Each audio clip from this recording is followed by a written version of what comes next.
Hey guys, I'm Stephanie and this is Steph Stove, and today I want to share a recipe with you for something called cake goop.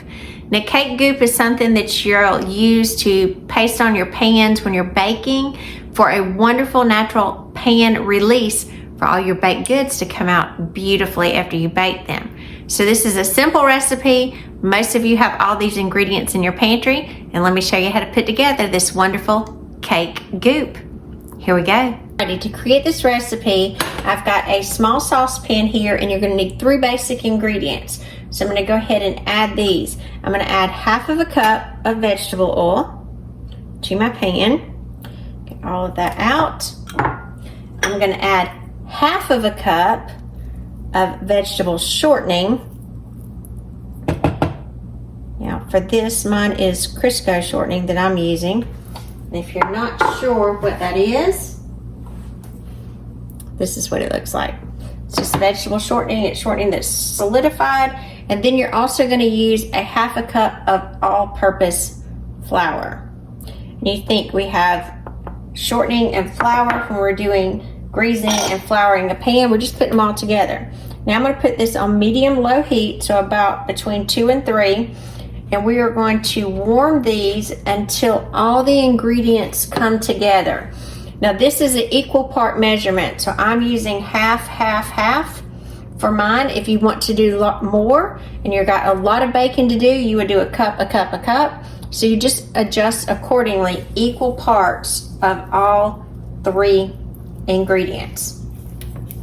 So now I'm just going to heat this over medium heat and kind of gently stir it together. It will not take very long for it to come together, and it will be kind of a gloopy, goopy looking consistency, thus the name.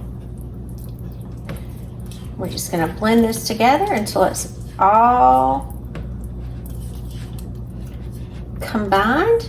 So while I'm combining this, we'll wait and we'll be right back. I've heated it for just a few minutes and we've got a nice smooth consistency, so you can see how smooth that is, no lumps whatsoever. All of our flour is dissolved, our shortening is completely melted, and everything is nicely incorporated.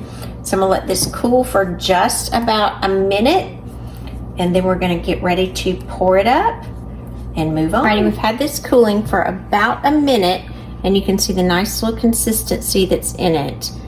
This is exactly what we're looking for. It's gonna be very liquidy, very pourable, and if you touch any of the contents here, you'll feel the flour that's throughout it. Now we're going to store this in an airtight container. This particular container I have holds about 2 cups. It's nice and airtight, so I'm going to pour it in here. You can see that pretty pour. Get every bit of it in.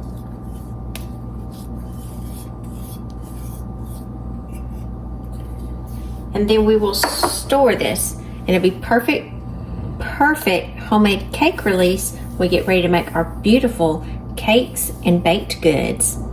I'm Stephanie, and this has been Steph Stove. For today, we made cake goop, or pan release, like some people are familiar with calling it.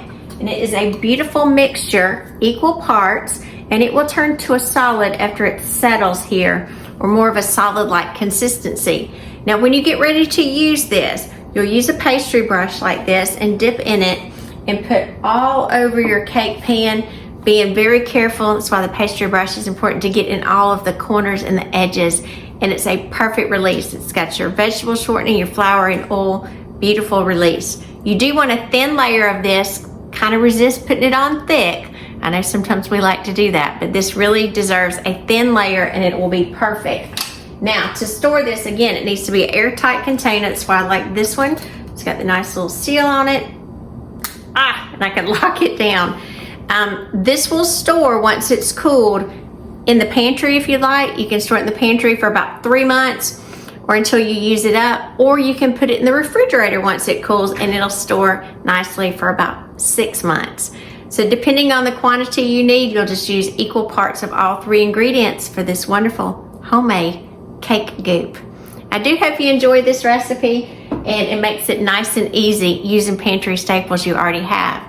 So remember, give us a thumbs up, click that subscribe button for more great content like this, and remember, Steph Stove, we're making memories.